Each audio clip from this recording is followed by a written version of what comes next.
Hello and welcome back to the Tank Museum. I'm Drachinifel, and enough of you clicked like and subscribe on the last video that I did with them that they let me out of the T-55 turret. They stuck me in a scimitar turret, and they also managed to squeeze my colossal head into a berry that's 4 sizes too small, so I'm not sure if that's an upgrade or not, but nonetheless, we're here at the new Tank Museum exhibit. It's called Tanks for the Memories. Yes, haha, very funny. The tank in popular culture. So, as you saw from the previous video, that was my top 5 naval maritime related tanks. Today, we're here to have a look at some of the less successful tanks around. So this is going to be the bottom 5 naval and maritime related tanks. One of them is actually right behind us that way, which you'll be seeing later on in the list. And actually one of my favorites is over there as well. So if you haven't seen the previous video, the top 5, go and see that. Anyway, let's get on with more tanks.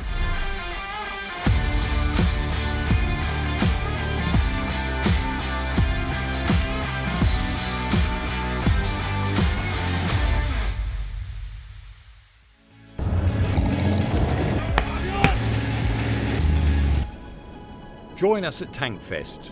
Book now at tankfest.com.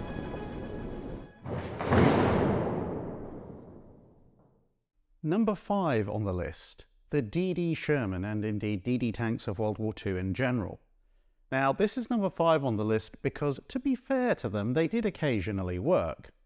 But let's just say their developmental history was a little bit fraught. They tried a number of tanks with this DD tank idea, so you have this collapsible canvas skirt or screen that goes around the tank and is supposed to occupy enough volume that the displacement of the heavily armoured vehicle doesn't just cause it to immediately sink. There's also some propellers attached to the back to let it move through the water. But, well, the first few attempts to test one of these devices ended up with the tank rather unsurprisingly sinking.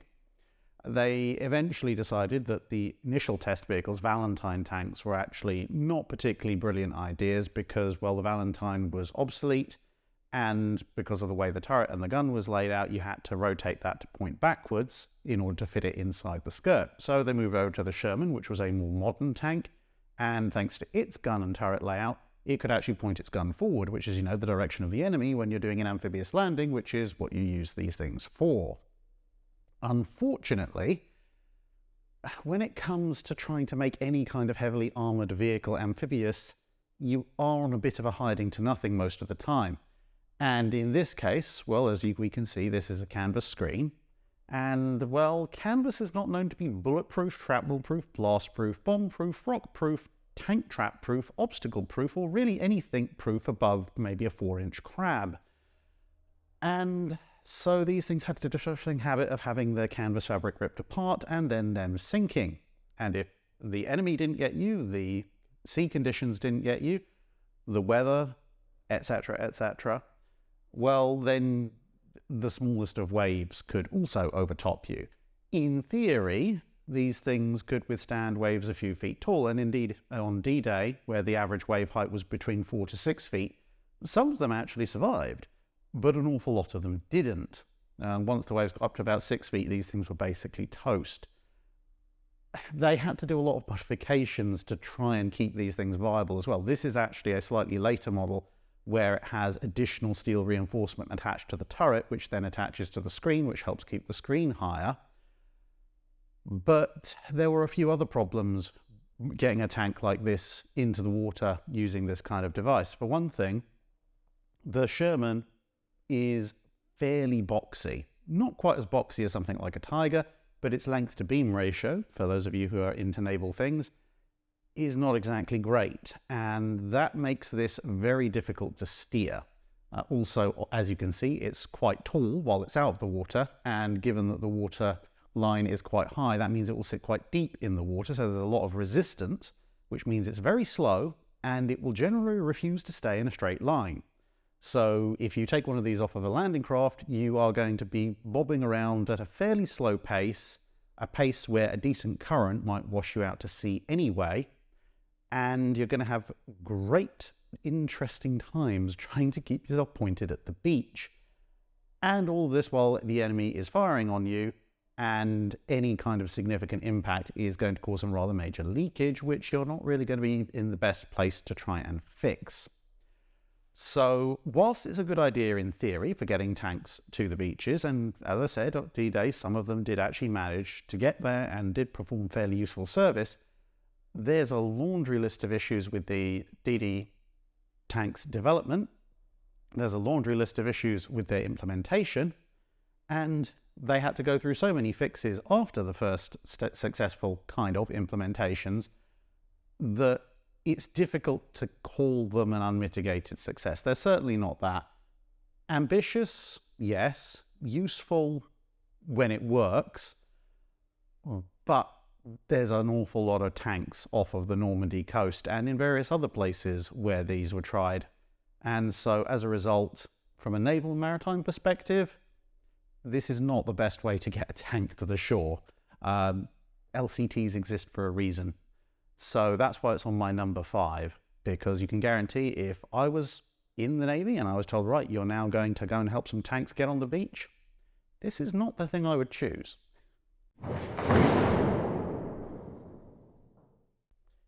Coming in at number 4, the Tiger 1. Now you might be looking at the Tiger 1 and thinking, Drac, you've truly lost it this time. There is no way this has anything to do with the Navy or water in general. Well, you'd be wrong. In actual fact, there are two things that connect the Tiger to the Navy and amphibious operations generally, one of which is interesting, the other of which is why it's on this list. The one that's interesting is the gun, the 88mm.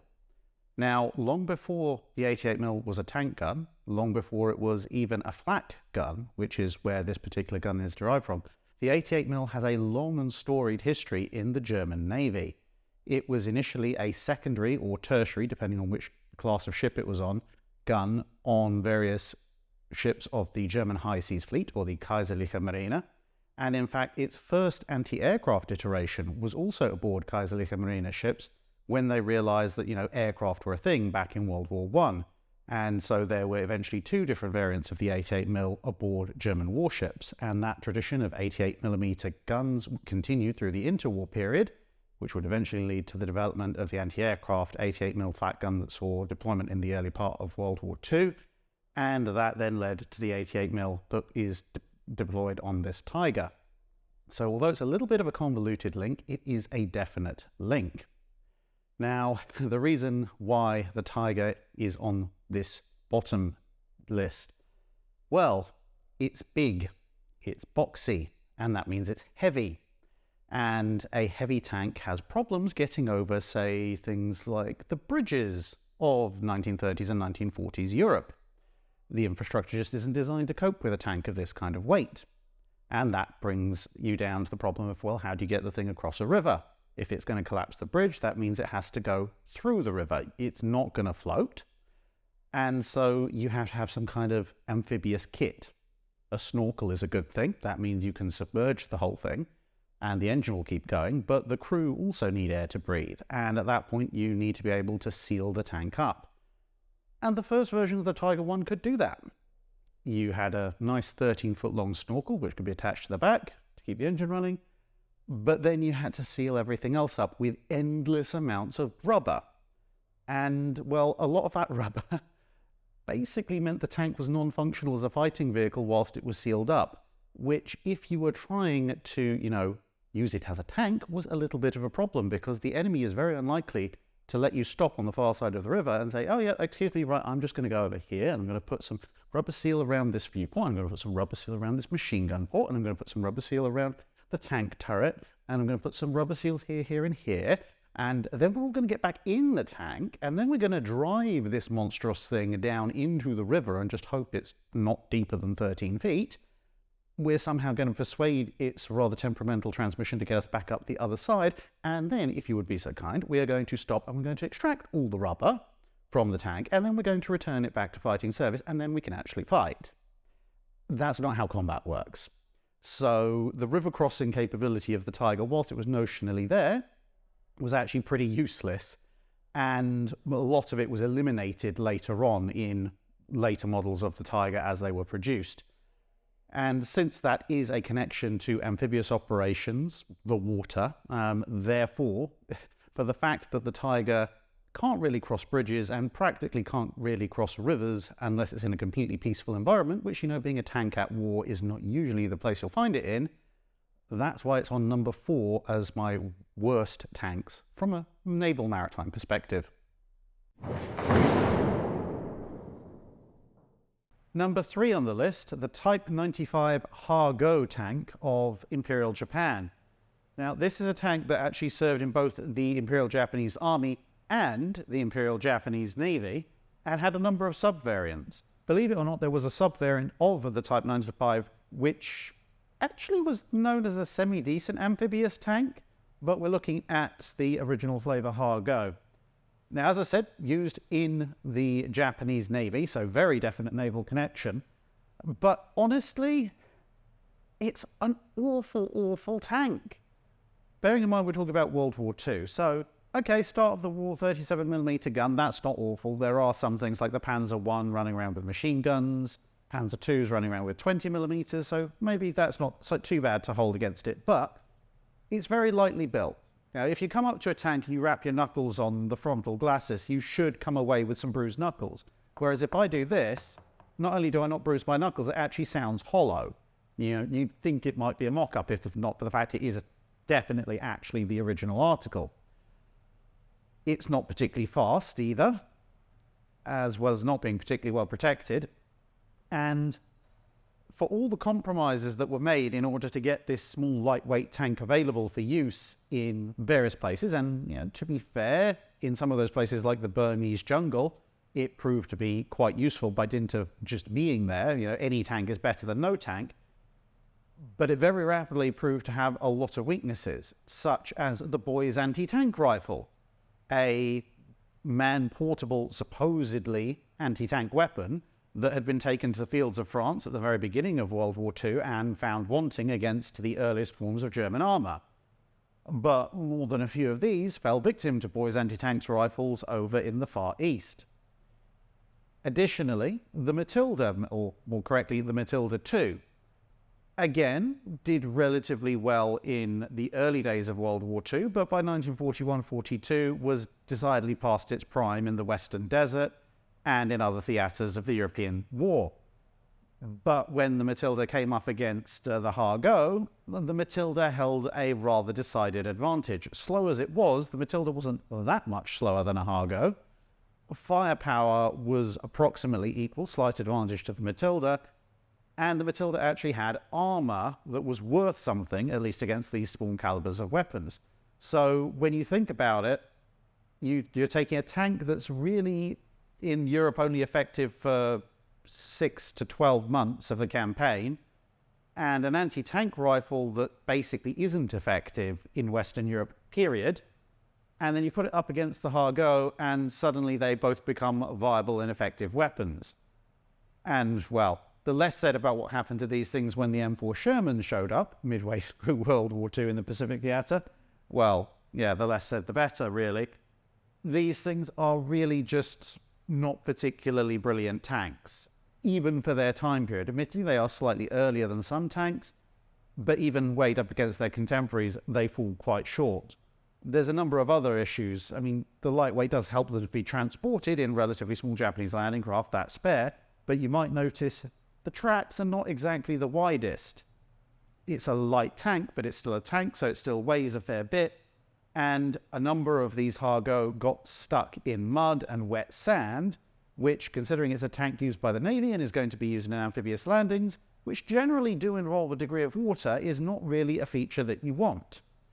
So, basically, because this thing is only really useful against infantry who have no form of armoured support or anti-tank weapons of any description beyond a rifle or so, but it was still used by the Navy, the Ha-Go is number 3 on my list of terrible naval and maritime related tanks.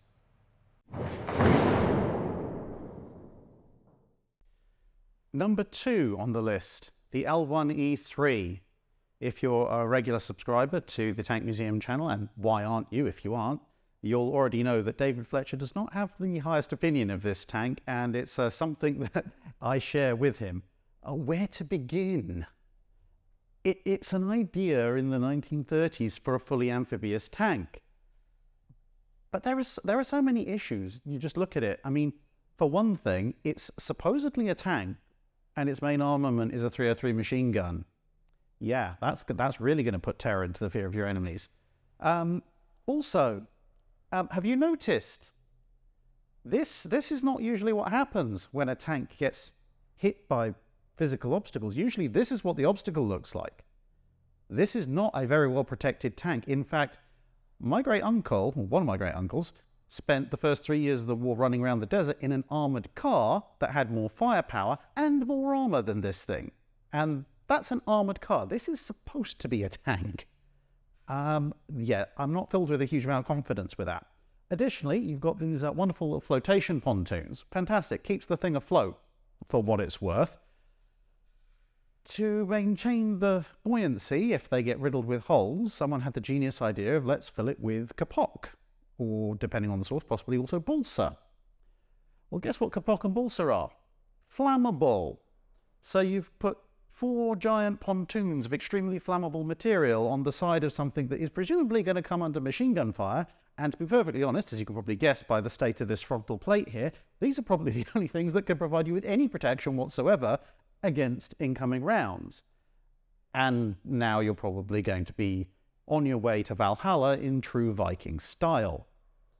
Then, as we highlighted with the Hargo, not exactly the world's widest track base, so not really likely to be able to get in and out of the mud from rivers, which is going to be what you're mostly using this thing for, very quickly or easily. In fact, if you've seen my previous video, Top 5 Tanks, the Scorpion is actually now just over to the right. You can't see it on the camera, but it is there. And you compare that thing's track base to this thing's track base, there is a world of difference. That's why the Scorpion's good. So, yeah, the L1E3, it's not particularly fast, it's not particularly heavily armed, it's definitely not very heavily armoured, it'll catch fire as soon as somebody shoots at you, it probably can't get out of the mud of the riverbank, and, well, yeah, amphibious tank, more like slightly weirdly shaped floating biscuit tin for my money. And number 1 on my list of worst naval and maritime related tanks, which is a little bit of a paradox because theoretically a number 1 should be good, but in this case it's very, very bad. We have this thing, this lump of vaguely off-colour butter-looking armour is a BMP-1, and it's nothing to do with the gun. I mean, okay, it's a short barrel gun, but let's face it, this is an APC, so you're not expecting great things out of it, and it does have a rather nice-looking anti-tank missile stuck on top of it. Now, the reason the BMP-1 is on the top or bottom of my list of worst possible tanks is when you get this thing into water. So this is supposed to be an all-singing, all-dancing armoured personnel carrier. So it's enclosed, it's supposed to survive on a nuclear, chemical, biological battlefield. It even has little firing ports down the side so the troops can engage people outside without having to go outside themselves. So this is all well and good, except it's also advertised as being fully amphibious. Now, we've seen how some of the other tanks tried to be amphibious, big skirts on the DD Sherman, questionably wooden kapok-filled floats on our number 2 tank, and the Tiger, which just kind of runs underwater and hopes it doesn't drown, and the Hargo, which gets around the whole being transported to shore by just being an overall terrible lightweight tank. But you see, this thing, it's not got floats, it's not got skirts, it's supposed to be a self-contained amphibious unit that will float. So you'd think, okay, great, this is fantastic. We don't need to do any modifications, we can just drive around, come across a river, into the river we go, or into the lake we go, and yes, in theory, this is possible. However, when you get onto the water, you will come across these little things called waves. Waves tend to be this high on a good day, a bit higher on most other days.